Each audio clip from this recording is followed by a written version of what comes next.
आदरणीय परमेश्वर का धन्यवाद हो आज के सुंदर दिन सुंदर समय के लिए कि उन्होंने फिर से मौका दिया आपसे बात कर। आज के दिन मैं आपसे ये बात करना चाहता हूँ कि लोग आदरणीय परमेश्वर यीशु मसीह में क्यों बढ़ नहीं पाते, क्यों टिक नहीं पाते, क्यों बैकस्लाइड हो जाते हैं, उसका कारण क्या है।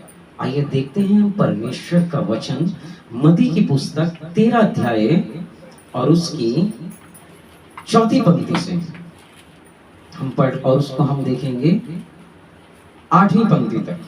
जी मैं पढ़ देता हूँ 4 पंक्ति से। बोते समय कुछ बीज मार्ग के किनारे गिरे, पक्षियों ने आकर उन्हें चुग लिया। आगे लिखा है कुछ पथरीली भूमि पर गिरे जहां उन्हें बहुत मिट्टी नहीं मिली। गहरी मिट्टी ना मिलने के कारण वो जल्दी उग नहीं पाए, पर सूरज निकलते ही वे जल गए और जड़ न पकड़ने से सूख गए। कुछ झाड़ियों में गिरे और झाड़ियों ने बढ़कर उन्हें दबा दिया। पर कुछ अच्छी भूमि पर गिरे और फल लाए, कोई 100 गुना, कोई 60 गुना, कोई 30 गुना। जिसके कान हो वे सुन ले। यदि आप मत्ती 13 अध्याय उसकी 4वीं पंक्ति को पढ़ोगे तो वहां इस प्रकार से और उनके विषय में यशायाह जी ने भविष्यवाणी भी होती है कि तुम कानों से तो सुनोगे, समझोगे नहीं, आंखों से देखोगे पर सूझोगे नहीं। अब ये जो दृष्टांत परमेश्वर ने दिया है, ये कानों से सुनने के अलावा इसे समझना है। हालेलुया। तो ये परमेश्वर का जो वचन है, ये हम 13 की 19 को जब हम देखते हैं ध्यान से, आप भी देखिए अपनी बाइबल में, कि जो कोई राज्य का वचन सुनकर, परमेश्वर का वचन उसके राज्य का वचन है, जो कोई इस राज्य का वचन सुनकर नहीं समझना हमें, जो हमारी गलतियां हो रही हैं उन बातों में हमें समझना है परमेश्वर का वचन, राइट। जो नहीं समझता उसके मन में जो कुछ बोया गया था उसे वह दुष्ट आकर छीन ले जाता है। यह वही है जो मार्ग के किनारे बोया गया। मैंने पिछली वीडियो में भी आपको बताया था, मार्ग का किनारा आपके कान है। जब परमेश्वर का वचन चलता है, यीशु जी का वचन चलता है और आप वचन को ध्यान से नहीं सुनते तो वचन मार्ग के किनारे गिरते हो, कान के इधर और ये उपजाऊ भूमि, आप मिट्टी हो। उत्पत्ति की पुस्तक में आदरणीय परमेश्वर का वचन में लिखा है आप मिट्टी से बने और मिट्टी में मिल जाओगे। और बीज मिट्टी में बोया जाता है मेरे प्रियो। आप एक मिट्टी हो, बीज को मिट्टी चाहिए और मिट्टी को बीज, दोनों एक दूसरे के बिना नहीं बढ़ सकते। हम कई बार फलों की कामना करते हैं पेड़ से, लेकिन पेड़ भी तभी उगता है जब बीज हो। अगर बीज मिट्टी में नहीं गया हो या मिट्टी बीज को नहीं मिली हो तो पेड़ नहीं बन पाएगा। अब पेड़ नहीं उग पाएगा तो फल भी नहीं आ पाएंगे। फल ये कोई वो फल नहीं है जो मार्केट में होते हैं। फल का मतलब है आपके रिजल्ट। इसलिए कहावत है, जैसे कर्म करोगे वैसे फल पाओगे। अर्थात जैसे कर्म करोगे वैसे फल का मतलब वैसे रिजल्ट देख, जैसे कर्म करोगे वैसे रिजल्ट देख पाओगे, फल देख पाओगे। फल यानी रिजल्ट। आप जो रिजल्ट देखना चाहते हैं, उठने का, बढ़ने का, आशीषें पाने का, वो रिजल्ट अगर आपको देखने हैं, यानी वो फल आपको देखने हैं, तो उसके लिए आपको एक पेड़ की आवश्यकता है। और पेड़ तभी उगेगा जब बीज अच्छी तरह से भूमि में गया होगा। इसलिए मेरे प्रियो यहाँ आगे वचन में लिखा है, जो मार्ग के किनारे पर गिरते हैं शैतान उन्हें उठा के ले जाता है। जब आप परमेश्वर का वचन नहीं सुन पाओगे ध्यान से, या सुनने के बाद भी अपने मन को कठोर रखोगे। कठोर रखना मतलब क्या है? सुनना अनसुनी कर देना, इसको कहते हैं कठोर होना। देखिए परमेश्वर का वचन पहला शमूएल 15 अध्याय 22 और 23वीं पंक्ति पे आदरणीय परमेश्वर का एक वचन लिखा है। यहाँ लिखा है, क्या यहोवा परमेश्वर होम बलि से इतना प्रसन्न होते हैं जितना कि अपनी बात मानने से प्रसन्न होते हैं। पहला वचन ये सिखाता है कि परमेश्वर हमें रोज ये देखते हैं कि हम कितनी बातें मानते हैं, उसी के कारण वो खुश होते हैं। जब वो खुश होते हैं परमेश्वर, तो हमारी बातों को सुनेंगे। राइट? आपने देखा होगा जब माँ बाप खुश हों, उस समय आप बच्चे एक टॉफी मांगते हैं तो माँ बाप दो देते हैं, कहते हैं ले और ले लो। इसी तरह से जब परमेश्वर खुश होते हैं, आप एक चीज मांगते हैं वो दो देते हैं। हालेलुया। लेकिन जब वो नाराज होते हैं तो बहुत कुछ हमारे जीवन में हलचल मच जाती है। इसलिए यहाँ लिखा है उनकी आज्ञा मानना बलिदान चढ़ाने से ज्यादा महत्वपूर्ण है। आपने बलिदान चढ़ाया, पेट काट काट के पैसे निकाले, प्रभु कह रहे ये बलिदान भी मैं नहीं मानूंगा अगर तू आज्ञा है तो। आपने बलिदान किया अपनी जिंदगी का, लेकिन फिर बाद में आके आप प्रभु में अच्छा जीना बंद हो गए, आज्ञा माननी बंद हो गए, तो आपको बलिदान परमेश्वर स्मरण नहीं रखेगा मेरे प्रिय, याद नहीं। इसलिए यहाँ लिखा है होम बलि और बलिदान से ज्यादा है कि मैं तुझे आज्ञा मानता हुआ देखूं। साहब, आपको आपके परमेश्वर की आज्ञाएं मानने के लिए परमेश्वर ने माँ के गर्भ में जन्म दिया है। साहब, आपको ये बाइबल आपको आपके परमेश्वर का कहना मानने के लिए आपको दी गई है।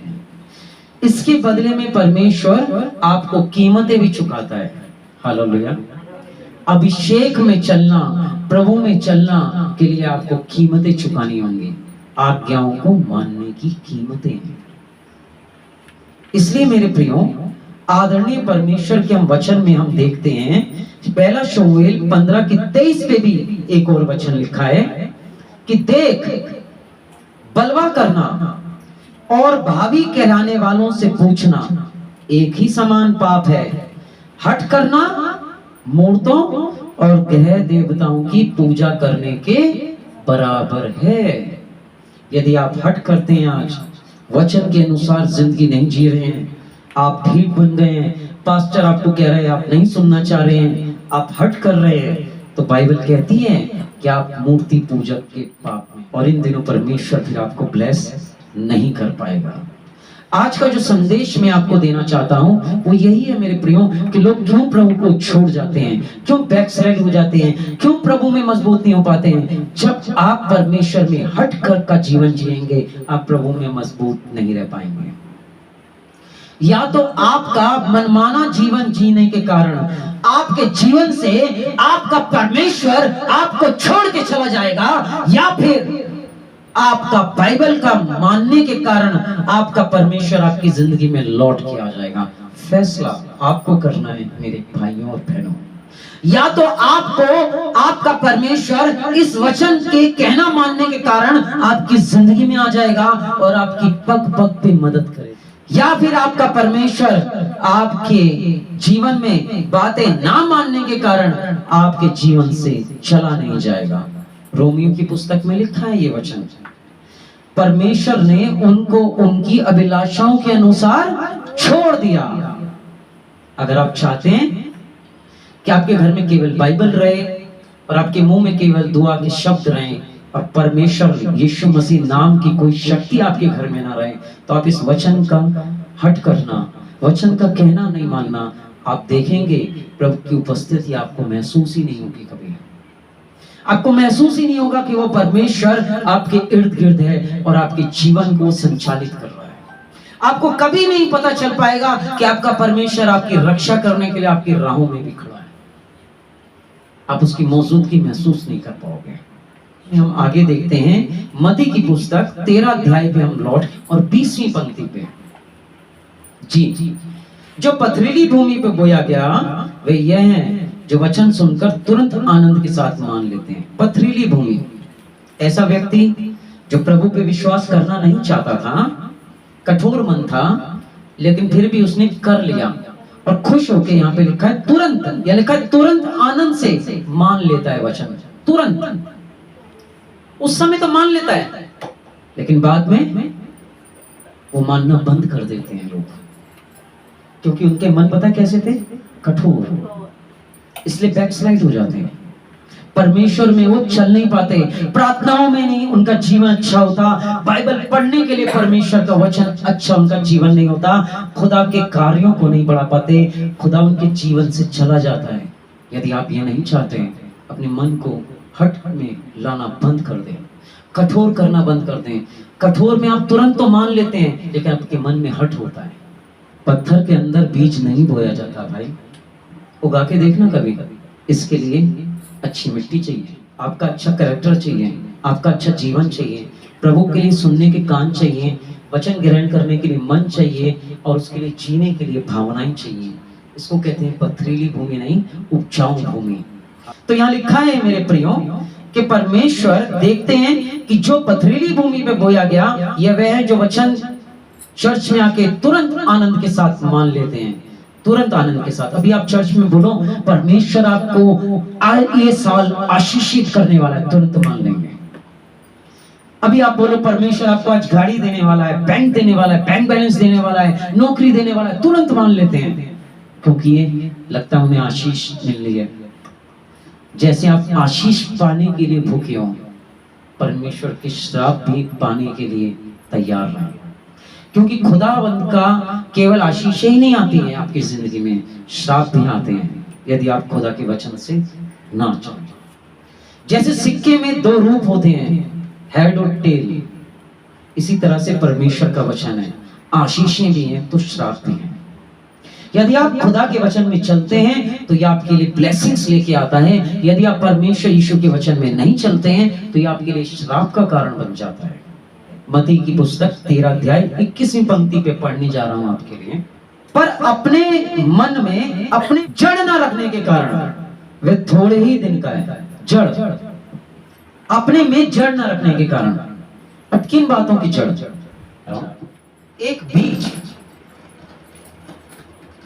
एक बीज जब मरता है तो उसमें से पेड़ निकलता है, और वो पेड़ फिर धीरे धीरे बढ़ता है और उसमें पत्ते आते हैं और वो फलवंत होना शुरू होता है। लेकिन इससे पहले कि वो ये भूमि है, वो भूमि से ऊपर आए, वो नीचे ऐसे करके अपनी जड़ें फैलाता है। अगर आप कभी देखोगे आम की गुठली को कहीं पड़े हुए, तो जब बड़ी होती है तो फटकर उसमें से पेड़ निकलने लगते हैं, पेड़ बढ़ने लगता है। लेकिन अगर उस गुठली को अगर आप अच्छी मिट्टी ना दो तो पेड़ बढ़ नहीं सकता, क्योंकि उसकी जड़ें मजबूत नहीं होती। इसलिए वो गुठलियां ऐसी पड़ी रहती हैं, कुछ दिन बाद वो पेड़ खत्म हो जाता है, क्योंकि जड़ उसकी मजबूत नहीं हुई। विश्वासी की जिंदगी ऐसी है, अगर उनमें जड़ नहीं है, जड़ मतलब प्रभु यीशु में मजबूती का जीवन, आपकी अच्छी जड़ें हैं। हे मेरे प्रियो, पेड़ जड़ों की वजह से मजबूत होता है, बीज की वजह से नहीं, भूमि की वजह से भी नहीं, खाद की वजह से भी नहीं। अगर जड़ मजबूत होगी तो पेड़ अच्छा स्टैंड की तरह खड़ा रहेगा मजबूती से। इसी के कारण वो अपने जीवन के अंदर परमेश्वर को छोड़ देते हैं। इफिसियों 3 अध्याय 16वीं पंक्ति और 17वीं पंक्ति मेरे भाइयों, कि वे अपनी महिमा का धन के अनुसार तुम्हें ये दान दे कि तुम उसके आत्मा से अपने भीतर मनुष्य तत्व में सामर्थ पाके बलवंत होते जाओ। जब आप बलवंत होते हो, जब आप मजबूत होते हो, तो आपकी जड़ें मजबूत होती हैं। जब आप प्रार्थनाओं में मजबूत होते हो, जब आप वचन में मजबूत होते हो, आपकी जड़ें मजबूत होंगी और तब आपको कोई हिला नहीं पाएगा। हालेलुया। जिन पेड़ों की जड़ें मजबूत होती हैं, आंधी नहीं ला सकती। देखा होगा वही विश्वासी प्रभु में नहीं टिक पाते जो प्रार्थना में मजबूत नहीं, जो प्रभु की आज्ञाकारिता में मजबूत नहीं है, जो कलीसिया के कार्य बढ़ाने में मजबूत नहीं है, वो मजबूत नहीं होते। इसलिए वो आज नहीं तो कल बैकस्लाइड हो जाते हैं, परमेश्वर को छोड़ के भाग जाते हैं। जबकि वचन कहता है मैं तेरी आत्मा से भागकर कहां जाऊं। आप भाग तो जाएंगे उसे छोड़ के। मैं समुद्र के पार जाऊं तो तू भी वहां पर है, मैं अधलोक में बस जाऊं वहां पर भी आप हैं, मैं कहां आपसे अपनी चेहरे को बचा सकता हूं। उसके बाद एक दिन मरने के बाद भी आप उसके सामने हैं, आप कितना भागेंगे? योना की तरह। जिसे परमेश्वर ने अपने पास बुलाया और वो कहीं और भाग गए। आप भागते भागते थक जाओगे, परमेश्वर आपका पीछा करते हुए नहीं थकेगा। उसी के शरण में रहना आपके लिए आशीष का कारण है। उनके आशीर्वाद के नीचे रहना ही आपके घरों की जड़ें मजबूत करेगा। प्रतिदिन कई घंटे प्रार्थनाएं करें, इससे आपकी जड़ें मजबूत होंगी, आप विश्वास में मजबूत होंगे। लिखा है मेरे प्रियो, इफिसियों की पुस्तक 3 अध्याय और उसकी 17वीं पंक्ति, और विश्वास के द्वारा, कैसे? विश्वास के द्वारा मसीह तुम्हारे हृदय में बसे कि तुम किसमें?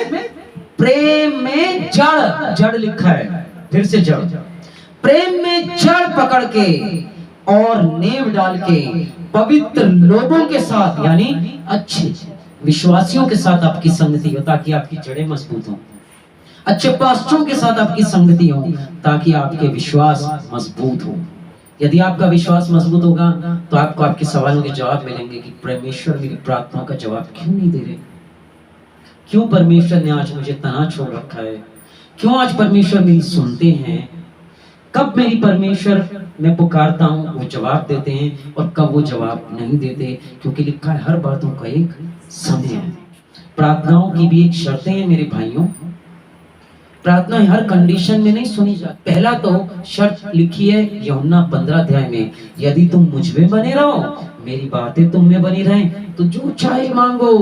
कंडीशन है परमेश्वर की, शर्त रखी है। ये ठीक इस प्रकार से हो गया कि मान लीजिए मैं अपना एक पेन आपको देता हूं, आपने मांगा कि पास्टर सचिन आप अपना ये पेन मुझे दे दीजिए। मैंने बोला ठीक है, मैं आपको अपना पेन दे तो दूंगा, लेकिन बदले में आप अपनी कॉपी मुझे दीजिए।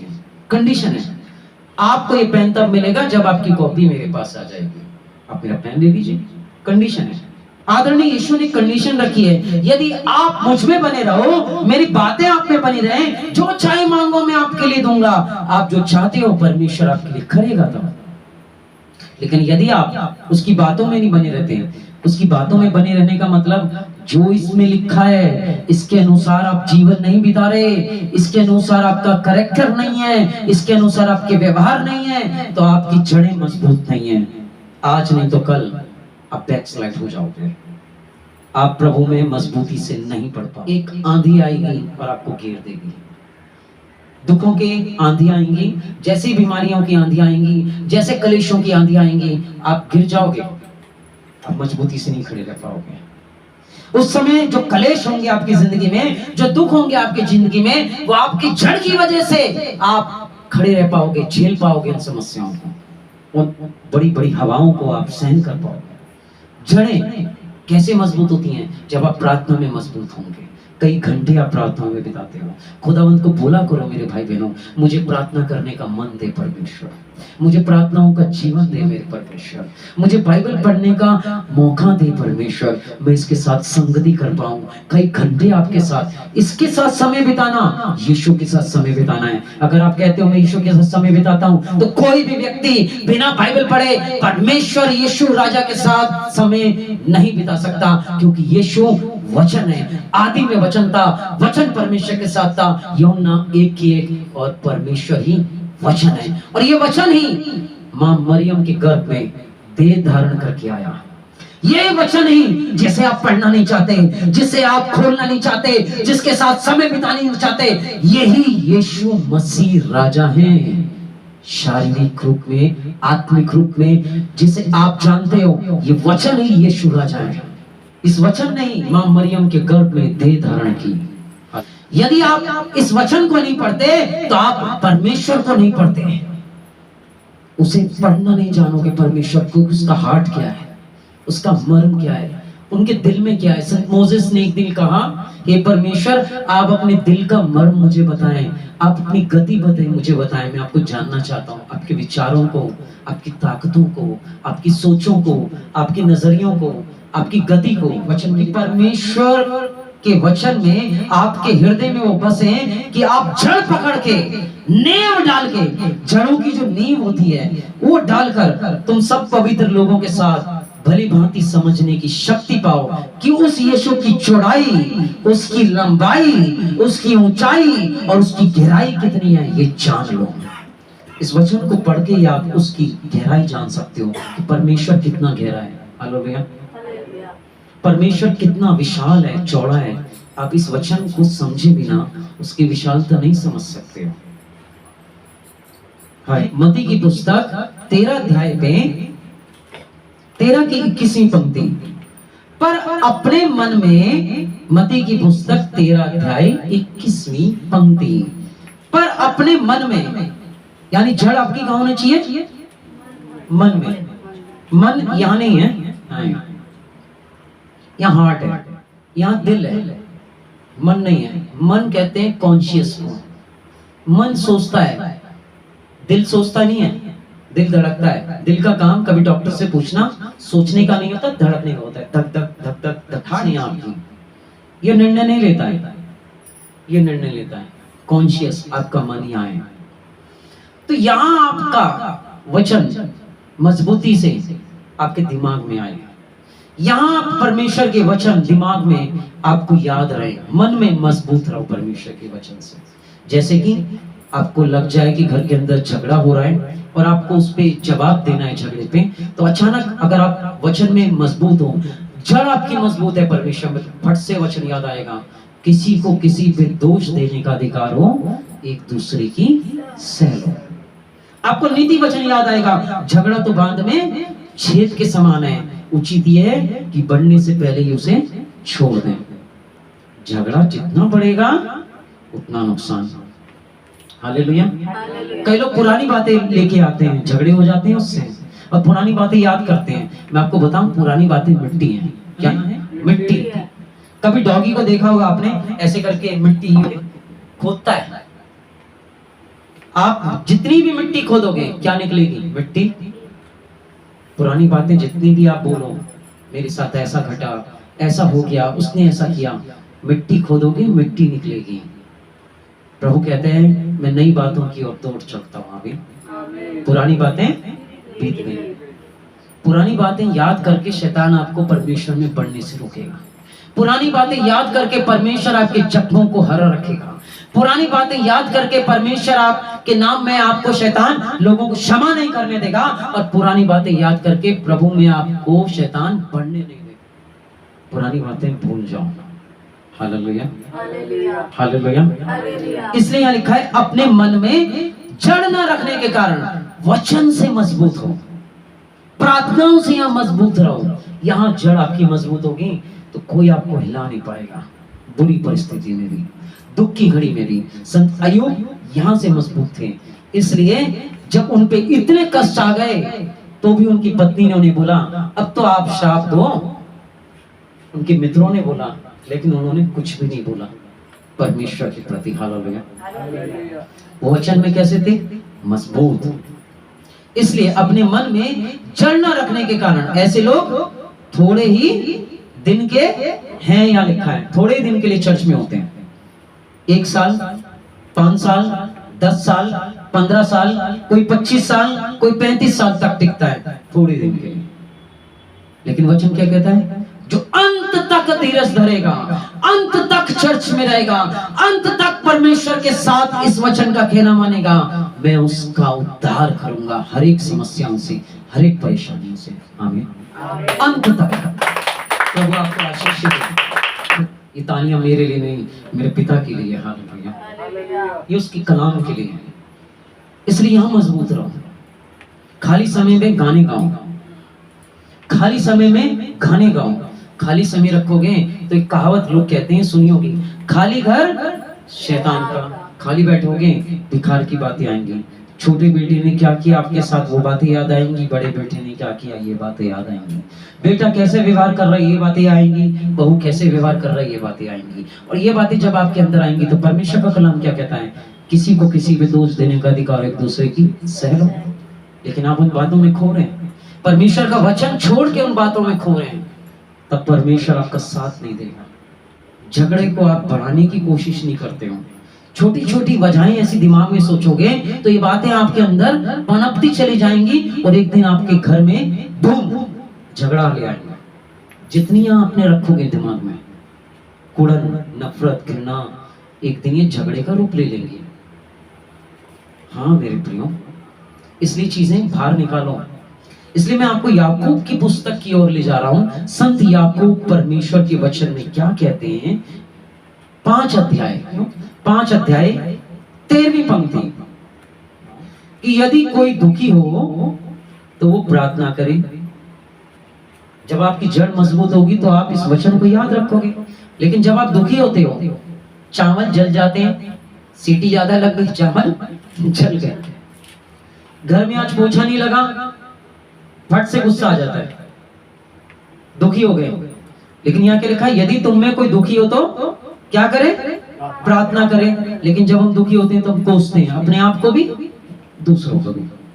इससे अच्छा तो आप मर जाते, मेरे घर में जन्म ना लेते, ऐसा बेटा बेटी पाके मैं क्या करूं। इससे अच्छा तो मैं मर जाता, मैं जिंदगी नहीं देखता। ये दिन देखने से पहले मैं मर क्यों नहीं गया? इसलिए नहीं मर गए क्योंकि आपने यीशु मसीह का दिन देखना है, आपने यीशु मसीह की अनुग्रह देखनी है, आपने यीशु मसीह का उद्धार देखना है, आपने यीशु मसीह का स्वाद चखना है, और आपने अभी अनंत जीवन भोगना है, और ऐसे ही नहीं जाना। इसलिए आप मरने के लिए तैयार नहीं हो। आमीन।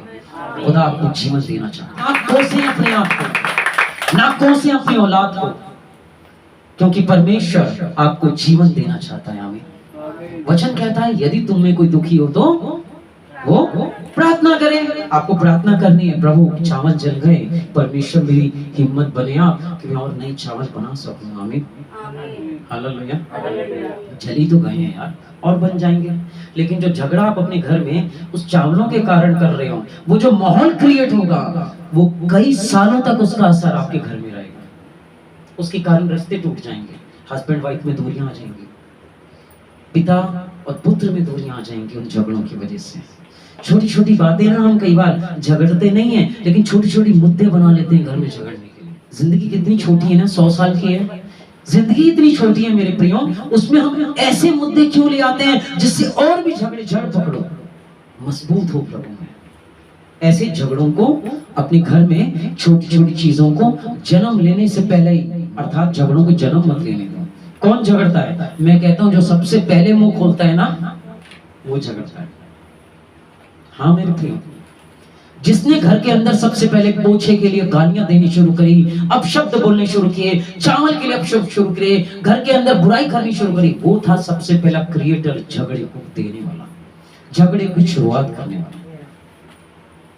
और दूसरा उसका सहायक था, उसका जवाब देने वाला, जिसने जवाब दिया कि नहीं मैं तो ऐसा नहीं, आप भी ऐसे हो। झगड़ने के लिए भी 2 लोग चाहिए ना, दूसरा ना मिले तो झगड़ा हो ही ना।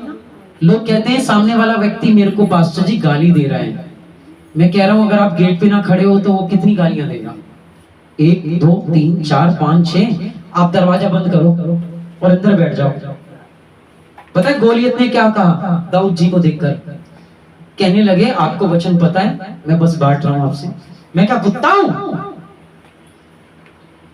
जो आप ऐसे व्यक्ति को मेरे सामने ले आए? गोलियत ने ऐसे बोला।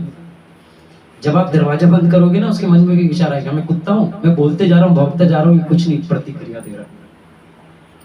आप अंदर आ जाओ, उसकी इज्जत अपने आप ही खराब, उसकी वैल्यू खराब हो जाएगी। जवाब ही मत दो। जब आप जवाब नहीं दोगे उसकी कीमत खत्म हो जाएगी और शैतान कार्य नहीं कर पाएगा। इसलिए मेरे प्रियो, झगड़ने के लिए भी कमरे में 2 व्यक्ति चाहिए उत्पात मचाने के लिए।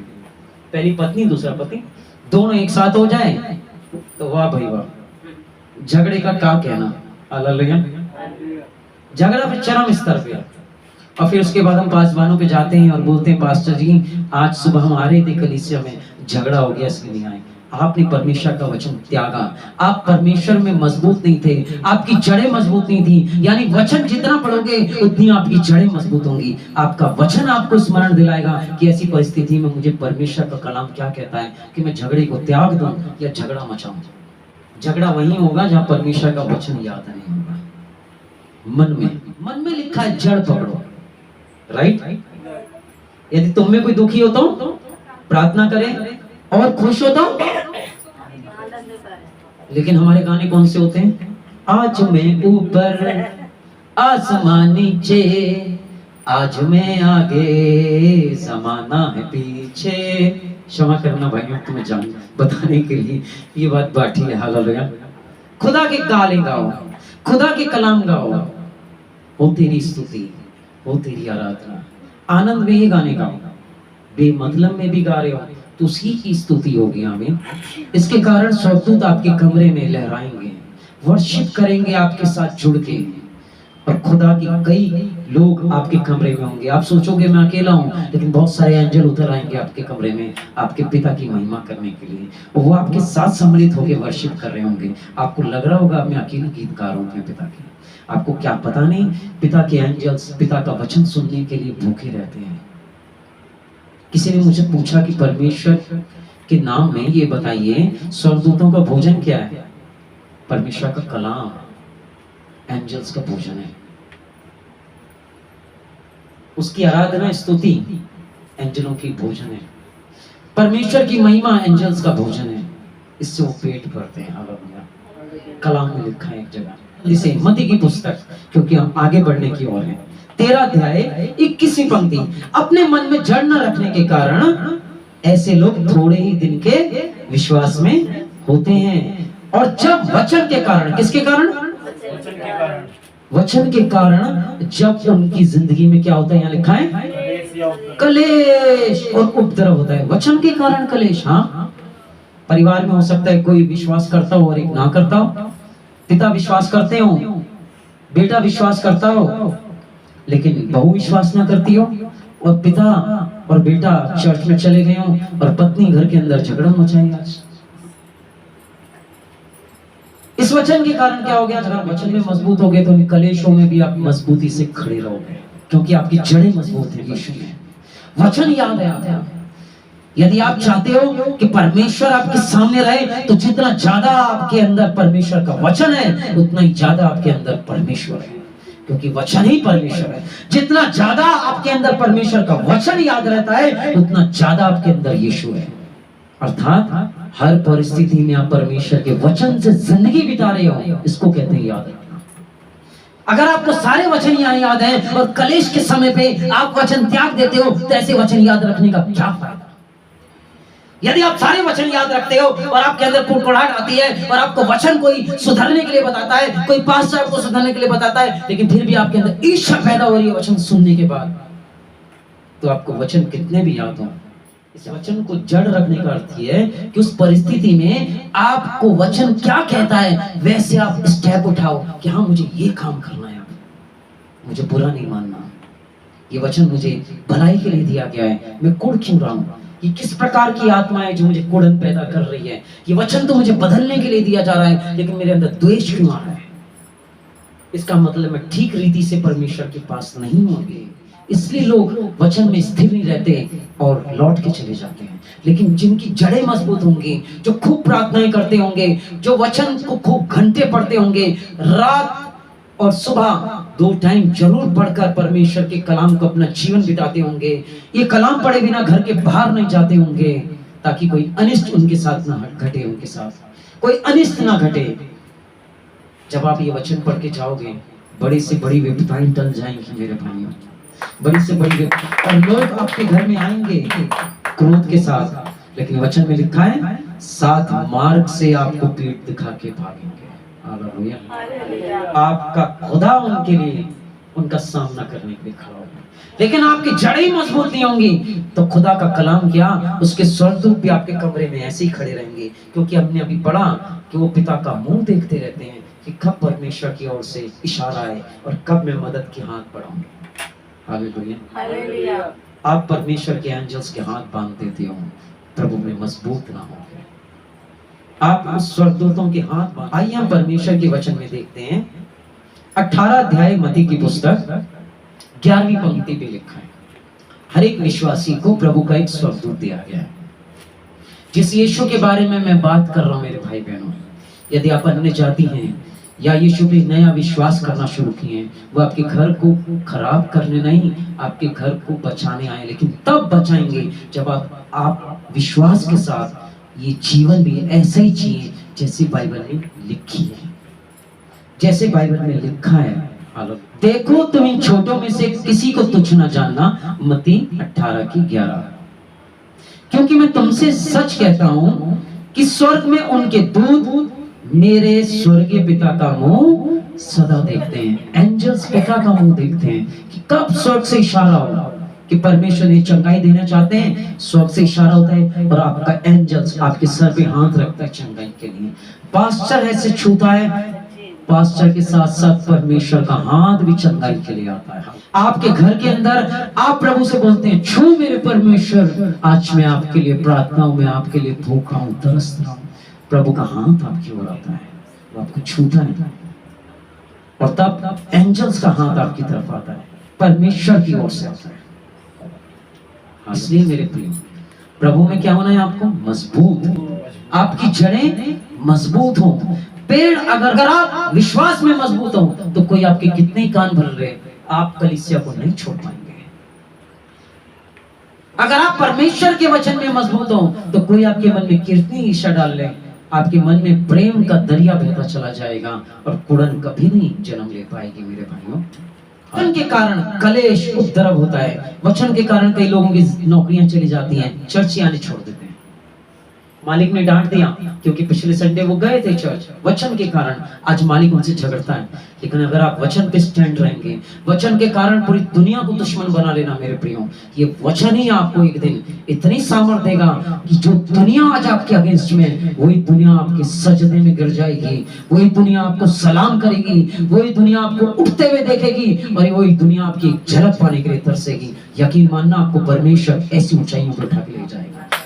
बाकी लोग दुश्मन बन जाए, कोई बांधा नहीं, बस परमेश्वर आपके अगेंस्ट में कभी खड़े ना रहे। हालेलुया। पूरी दुनिया अगेंस्ट में हो ना, बड़े से बड़े बम भी ना आपको छू नहीं पाएंगे, हजारों तलवारें खुल जाएंगी, खुलेंगे तो सही, लेकिन आपके शरीर को टच नहीं कर पाएंगे, क्योंकि वो यहोवा आपकी हिफाजत के लिए खड़ा है।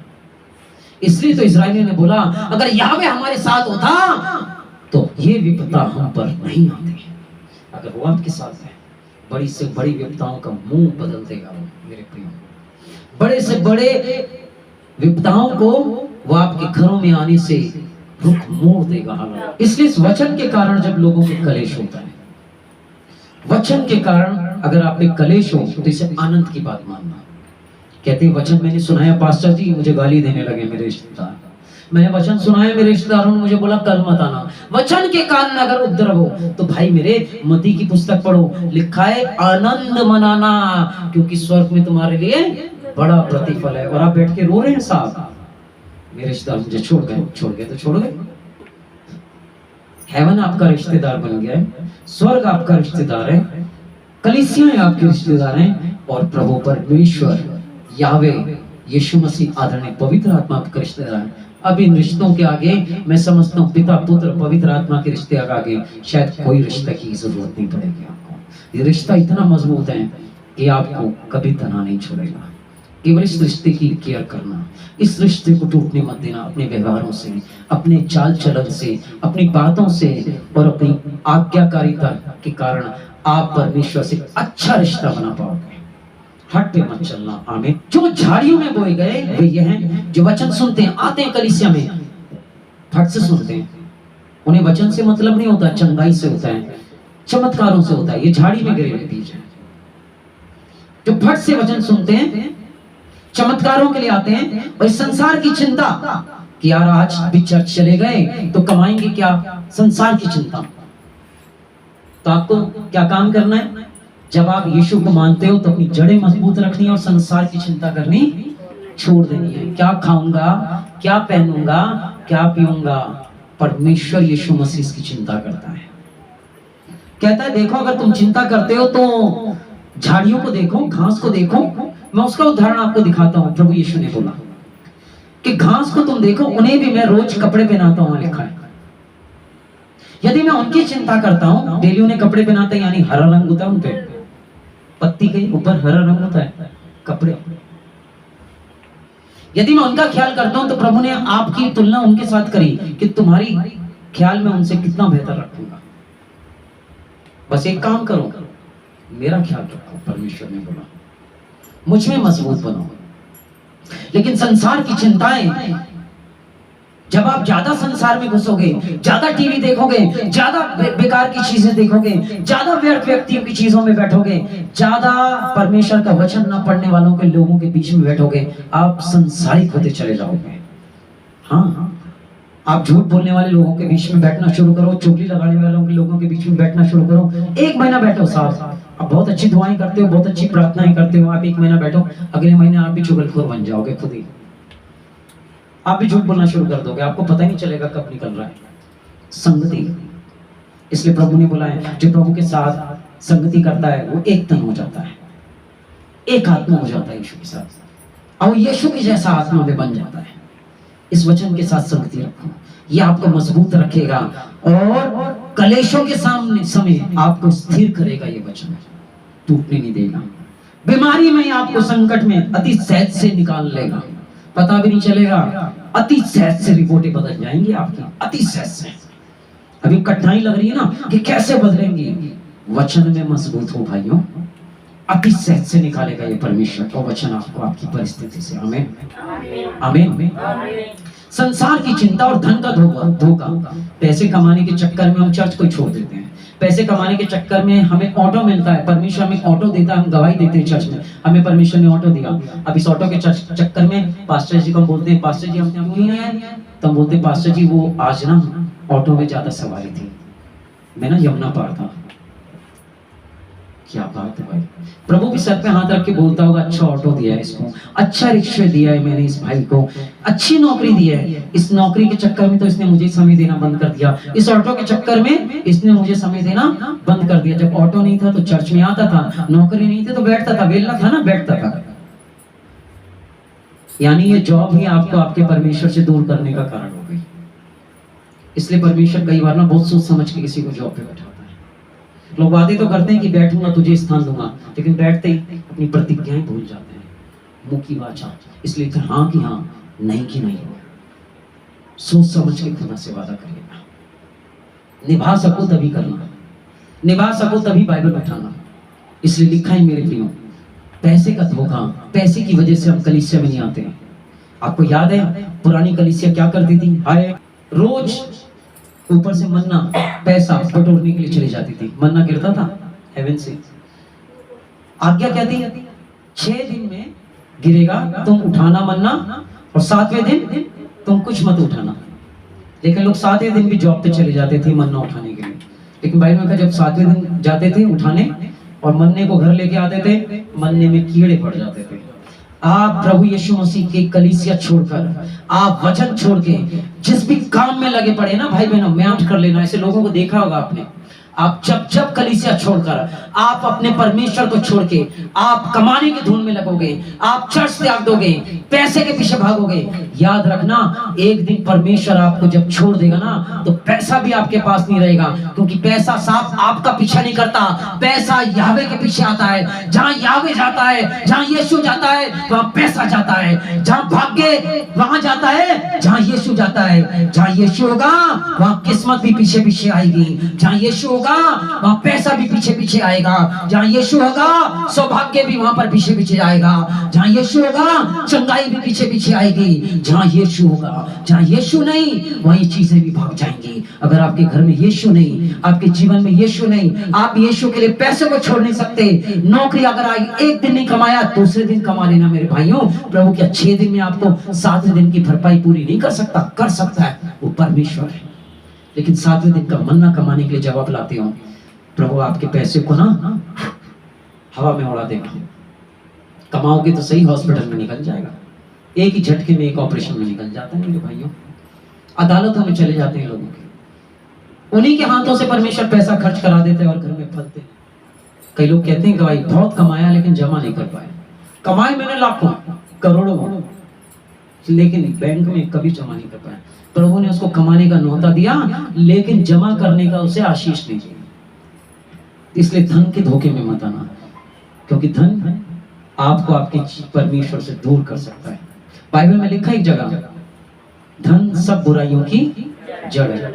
अगर आज आपने पैसे की वजह से परमेश्वर का चर्च छोड़ दिया तो कितना बड़ा पाप किया। इस प्रकार से आपने प्रभु को पहला स्थान नहीं दिया।